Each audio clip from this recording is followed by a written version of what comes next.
Hello, welcome or welcome back to my channel. If you're new here today, my name is Audrey and we are going to be talking about all of the Marvel and DC news. Now, I've not done a video like this in quite a while, so some of this news is like a week old at this point, and I'm filming this on Monday and it's going up Wednesday, so there's probably going to be more news before that as well.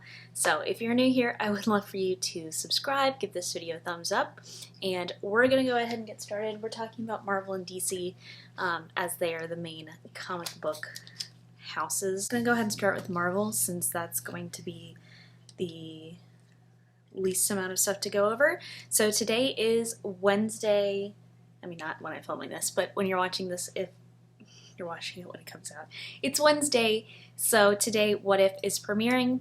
I will be doing breakdowns every other week rather than every week, just so that I can keep my sanity when it comes to, oh my gosh, I have a little fuzz on my nose, and now it's on my mouth.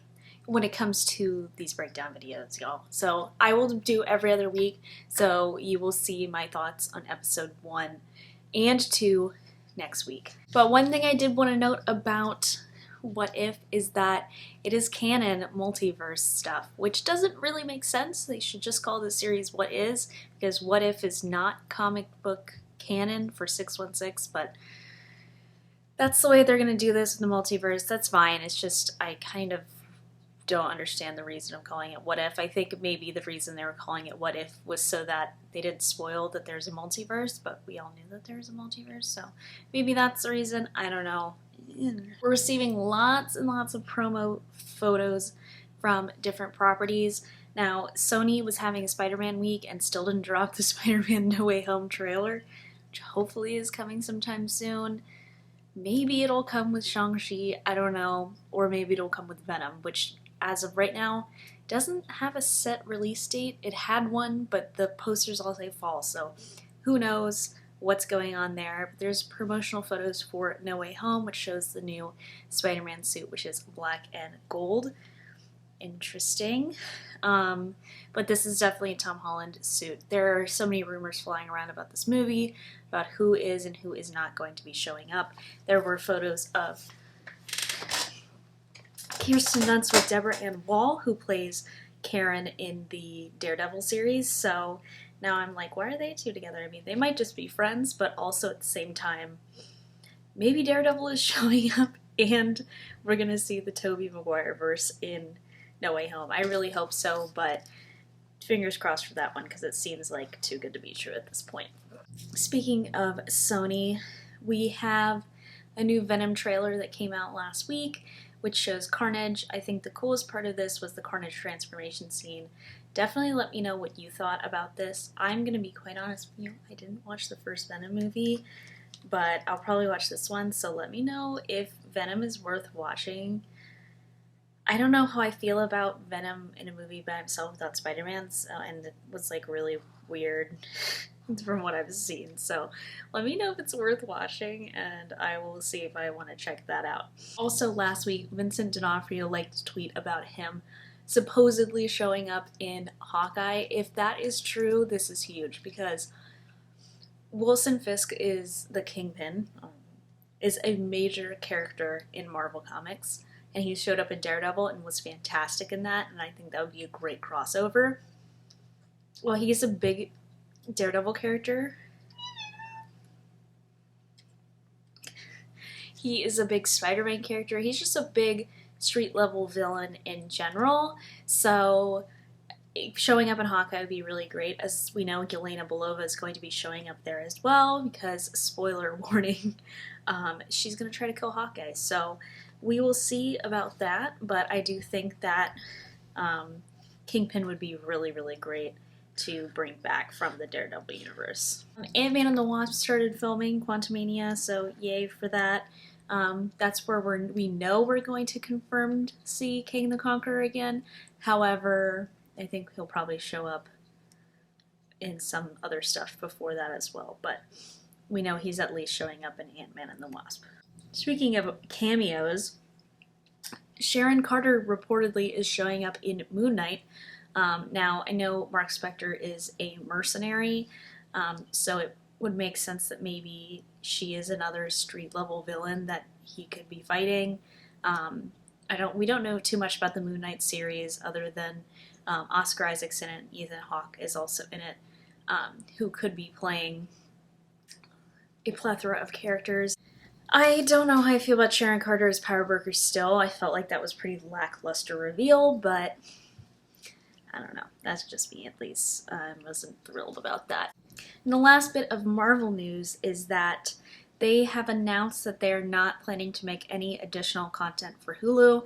This doesn't really come as a surprise to me, as they're focusing entirely on Disney Plus to launch their stuff.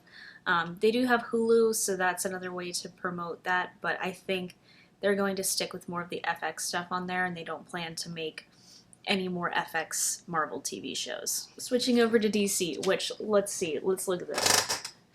I just messed up. This is all Marvel stuff in DC, and then this is all DC stuff in Marvel. Disaster. We are going to, reverse order.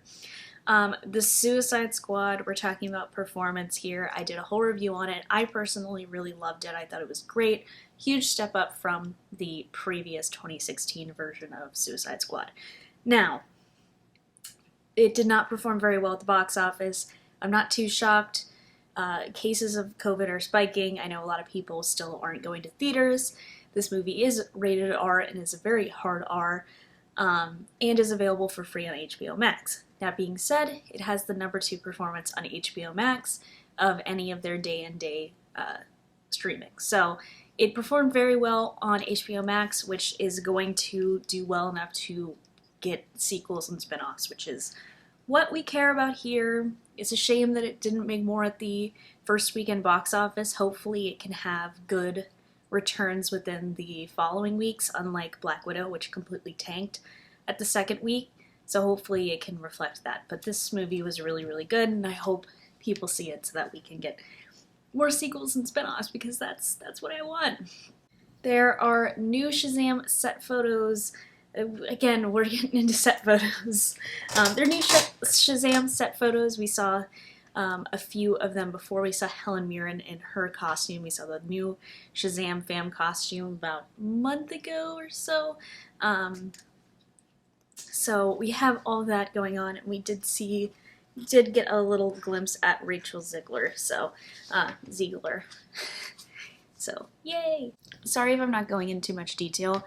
I'm filming this on my lunch break, and also there's just a lot of stuff to go over. So.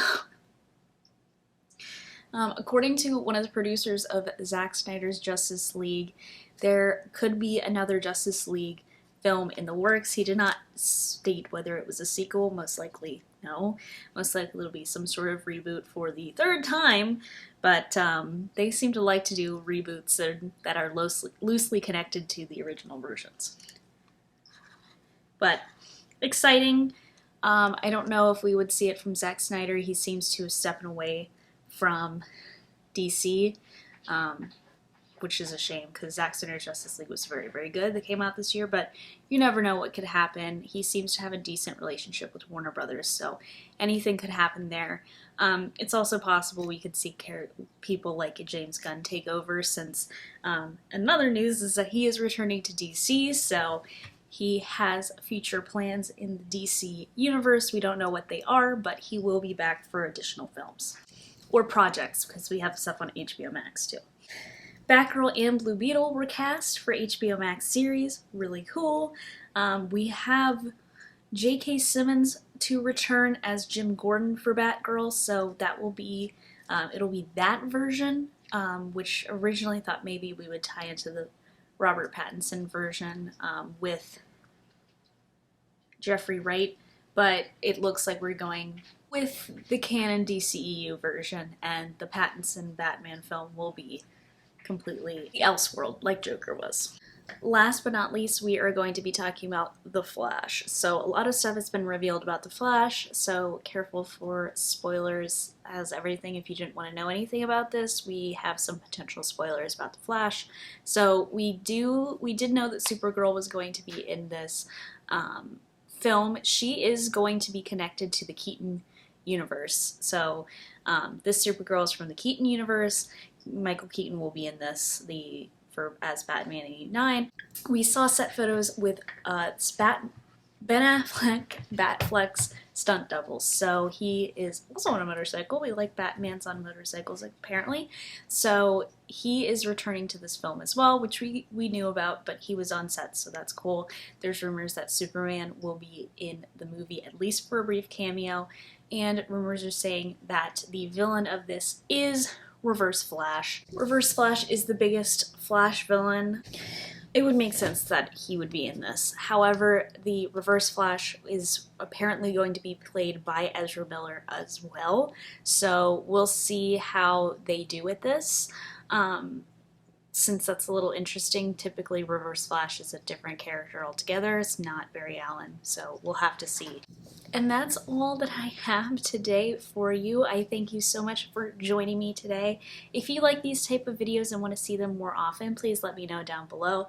I used to do them kind of early on my channel, but I've stopped a little bit to do more focused videos. So let me know if you like these sort of rapid fire news videos, and I'd be happy to do them more often for you. But I thank you guys so much for watching, and I will see you on Saturday with my review of The Bad Batch. Bye!